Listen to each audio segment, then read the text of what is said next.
Genesis 30. When Rachel saw that she was not bearing Jacob any children, she became jealous of her sister. So she said to Jacob, "Give me children or I'll die." Jacob became angry with her and said, "Am I in the place of God, who has kept you from having children?" Then she said, "Here is Bilhah, my servant. Sleep with her so that she can bear children for me, and I too can build a family through her." So she gave him her servant Bilhah as a wife. Jacob slept with her, and she became pregnant and bore him a son. Then Rachel said, "God has vindicated me. He has listened to my plea and given me a son." Because of this, she is named Dan. Rachel's servant Bilhah conceived again and bore Jacob a second son. Then Rachel said, "I have had a great struggle with my sister, and I have won." So she named him Naphtali. When Leah saw that she had stopped having children, she took her servant Zilpah and gave her to Jacob as a wife. Leah's servant Zilpah bore Jacob a son. Then Leah said, "What good fortune!" So she named him Gad. Leah's servant Zilpah bore Jacob a second son. Then Leah said, "How happy I am! The women will call me happy." So she named him Asher. During wheat harvest, Reuben went out into the fields and found some mandrake plants, which he brought to his mother Leah. Rachel said to Leah, "Please give me some of your son's mandrakes." But she said to her, "Wasn't it enough that you took away my husband? Will you take my son's mandrakes too?" "Very well," Rachel said. "He can sleep with you tonight in return for your son's mandrakes." So when Jacob came in from the fields that evening, Leah went out to meet him. "You must sleep with me," she said. "I have hired you with my son's mandrakes."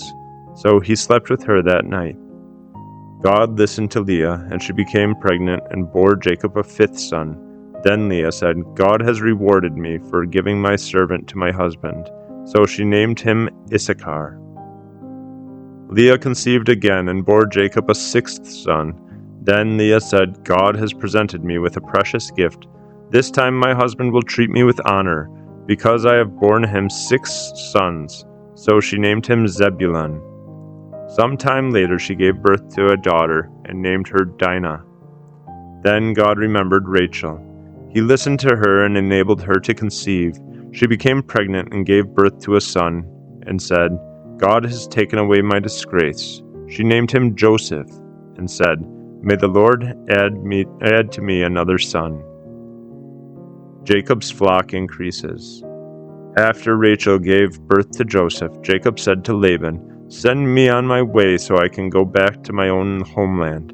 Give me my wives and children, for whom I have served you, and I will be on my way. You know how much work I've done for you." But Laban said to him, "If I have found favor in your eyes, please stay. I have learned by divination that the Lord has blessed me because of you." He added, "Name your wages, and I will pay them." Jacob said to him, "You know how I have worked for you, and how your livestock has fared under my care.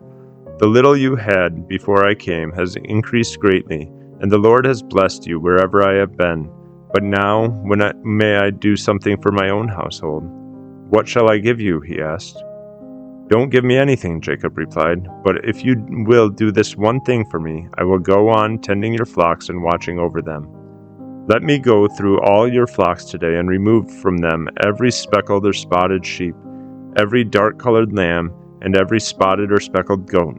They will be my wages, and my honesty will testify for me in the future.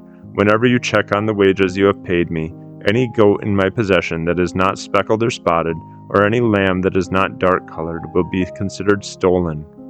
"Agreed," said Laban. "Let it be as you have said."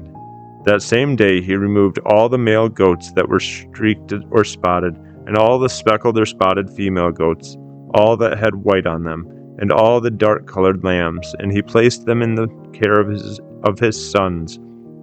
Then he put a 3-day journey between himself and Jacob, while Jacob continued to tend to the rest of Laban's flocks. Jacob, however, took fresh-cut branches from poplar, almond, and plane trees, and made white stripes on them by peeling the bark and exposing the white inner wood of the branches. Then he placed the peeled branches in all the watering troughs, so that they would be directly in front of the flocks when they came to drink.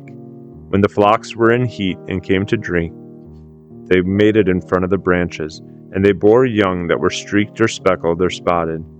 Jacob set apart the young of the flock by themselves, but made the rest face the streaked and dark-colored animals that belonged to Laban. Thus he made separate flocks for himself, and did not put them with Laban's animals. Whenever the stronger females were in heat, Jacob would place the branches in the troughs in front of the animals, so they would mate near the branches. But if the animals were weak, he would not place them there. So the weak animals went to Laban, and the strong ones to Jacob. In this way the men grew exceedingly prosperous, and came to own large flocks, and female and male servants, and camels and donkeys.